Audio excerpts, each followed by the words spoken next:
नमस्कार। स्वागत है आपका। आज हम एक ऐसे महान सम्राट की कहानी सुनाने जा रहे हैं जिन्होंने भारतीय इतिहास में अपनी बहादुरी, कुशल प्रशासन और न्यायप्रियता से एक अमिट छाप छोड़ी। हम बात कर रहे हैं शेरशाह सूरी की।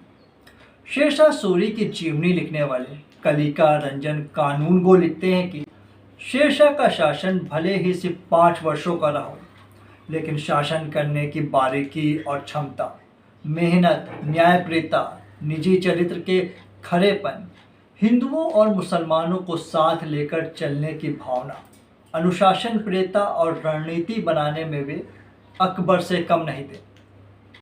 शेरशाह सूरी का जन्म 1486 में वर्तमान बिहार के सासाराम में हुआ था। उनका असली नाम फरीद खान था। वे एक अफगान परिवार से थे जो लोदी वंश के अधीन एक जागीरदार थे। शेरशाह सूरी ने मुगलों के साथ काम किया था। वे बाबर के साथ 1528 ईस्वी में चंदेरी के अभियान में भी गए थे। वहीं से इन्होंने हिंदुस्तान पर शासन करने का ख्वाब देखने लगे थे। बाद में शेरशाह बिहार के जलाल खान के दरबार में काम करने लगे थे। यहीं एक दिन फरीद खान ने अकेले ही एक शेर का शिकार किया था। उसके बाद उन्हें शेर खान की उपाधि मिली। यह उपाधि उनके साहस और पराक्रम का प्रतीक बन गई। बाद में यही नाम उन्हें इतिहास में शेरशाह के नाम से प्रसिद्ध कर गया। उनकी सैन्य रणनीतियां इतनी उत्कृष्ट थीं कि मुगल सम्राट हुमायूं को भी उन्हें गंभीरता से लेना पड़ा। जहां तक युद्ध कौशल की बात है, शेरशाह हुमायूं से कहीं बेहतर थे। 1539 में चौसा का युद्ध हुआ। हुमायूं ने अपना एक दूत शेर खां के दरबार में भेजा। प्रसिद्ध इतिहासकार अब्दुल कादिर बदायूनी अपनी किताब मुंतखबुल तवारीख में लिखते हैं कि जब हुमायूं का दूत मोहम्मद अजीज अफगान खेमे में पहुंचा तो उसने देखा कि शेरशाह सूरी कड़ी धूप में अपनी आस्तीनें ऊंची किए हुए कुल्हाड़ी से एक पेड़ के तने को काट रहे हैं। जमीन पर बैठकर उन्होंने हुमायूं का संदेश सुना। अब्दुल अजीज ने दोनों के बीच में समझौता कराया था। इसके तहत यह तय हुआ कि मुगल झंडे के तहत बंगाल और बिहार शेरशाह सूरी को दिए जाएंगे। और इसके कुछ समय बाद 17 मई 1540 को कन्नौज का युद्ध हुआ। इसे बिलग्राम का युद्ध भी कहते हैं। हुमायूं की सेना शेरशाह सूरी की सेना के मुकाबले में काफ़ी बड़ी थी। जहां शेरशाह सूरी की सेना में लगभग 15,000 सैनिक थे, वहीं हुमायूं की सेना में लगभग 40,000 सैनिक। कन्नौज के युद्ध के लिए दोनों पक्षों की सेनाओं ने कन्नौज के पास गंगा नदी के किनारे अपना अपना पड़ाव डाला। लगभग 6 महीने तक युद्ध शुरू नहीं हुआ। युद्ध शुरू होने से पहले ही हुमायूं के सैनिकों ने उसका साथ छोड़ दिया और इस तरह शेरशाह सूरी यह युद्ध जीत गया। जब हुमायूं युद्ध में हार गया और भागने लगा तो शेरशाह सूरी ने अपने राजदूत सिपा सालार ब्रह्मदित्य गौड़ को एक बड़े दस्ते के साथ उसके पीछे लगाया। हुमायूं किसी तरह भाग करके लाहौर पहुंचा और वहां से ईरान चला गया। शेरशाह दिल्ली की गद्दी पर बैठ गए। शेरशाह सिर्फ एक महान योद्धा नहीं थे, बल्कि वे एक कुशल प्रशासक भी थे। शेरशाह सूरी एक दयालु शासक थे। कहा जाता है कि जब हुमायूं की हार के बाद वे आगरा पहुंचे तो कई मुगल रानियों ने उनके सामने सर झुकाया। इसे देखकर उनकी आंखों में आंसू आ गए। उनके शासनकाल में किए गए सुधारों ने भारतीय प्रशासनिक व्यवस्था को एक नई दिशा दी।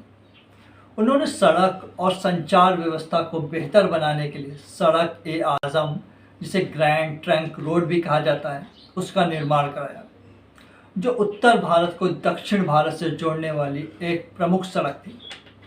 इस सड़क पर हर कुछ मील की दूरी पर सराएं और डाक चौकियां स्थापित की गई, जिससे व्यापारी और यात्रियों को सुविधा हो। शेरशाह ने एक संगठित मुद्रा प्रणाली की भी शुरुआत की, जिसमें चांदी का रुपया और तांबे का दम को प्रचलन में लाया गया। यह रुपया बाद में भारतीय राष्ट्रीय मुद्रा बना। इसके अलावा उन्होंने किसानों की भलाई के लिए भूमि सुधार किए, जिसमें कृषि उत्पादन में बढ़ोतरी हुई और राज्य की अर्थव्यवस्था मजबूत हुई। शेरशाह सूरी ने अहमद खान के निरीक्षण में राज्य की सभी जमीनों का वास्तविक माप कराया। माप की गई ज़मीन को बाई के आधार पर बांटा गया। मापी गई ज़मीन को सिकंदरी गज़ को आधार बनाया गया। शेरशाह सूरी ने दिल्ली में पुराना किला, जिसे शेरगढ़ का किला भी कहा जाता है, उसका निर्माण कराया।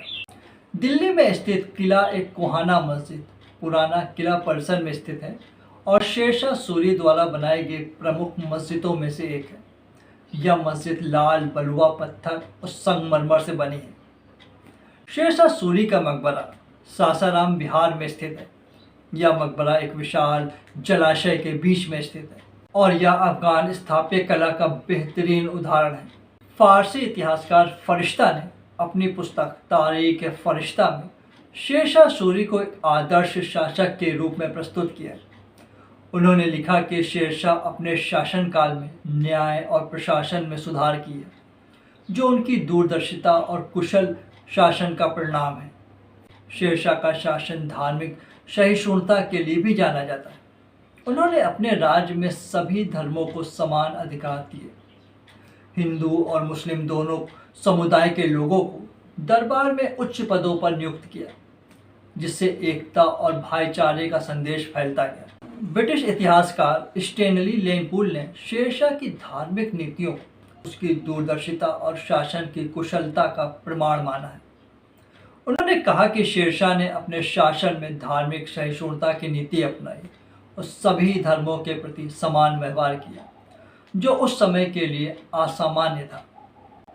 शेरशाह सूरी का शासनकाल केवल 5 वर्षों का था, लेकिन इतने कम समय में उन्होंने जो उपलब्धियां हासिल की वो सदियों तक भारतीय इतिहास में अमर रहेंगी। उन्होंने युद्ध के समय हमेशा इस बात का ख्याल रखा कि उनकी सेना द्वारा किसी के खेत को नुकसान न पहुंचे, और अगर किसी के खेत को नुकसान पहुंचता था तो वो इसका मुआवजा देते थे। 1545 में कालिंजर के किले पर हमला करते समय एक दुर्घटना में शेरशाह सूरी की मृत्यु हो गई।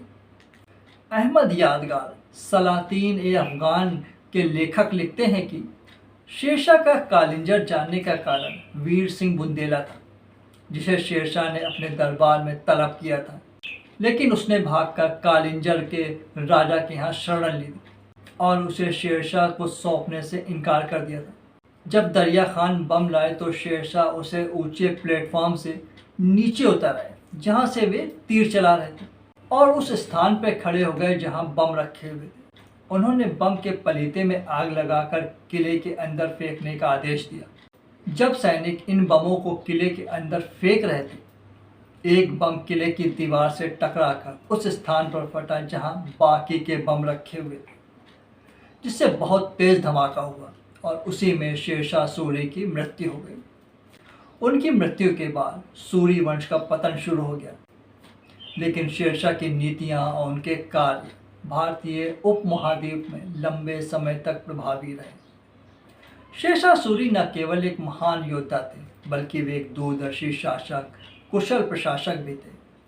उनके द्वारा किए गए प्रशासनिक सुधार, सड़क और संचार व्यवस्थाओं का निर्माण, मुद्रा प्रणाली का विकास और भूमि सुधार आज भी उनकी विरासत के रूप में देखे जाते हैं। शेरशाह सूरी का जीवन हमें सिखाता है कि सच्ची सफलता केवल युद्ध जीतने में नहीं, बल्कि लोगों के भलाई के लिए काम करने में है। आज के लिए इतना ही। मिलते हैं अगले वीडियो में। धन्यवाद।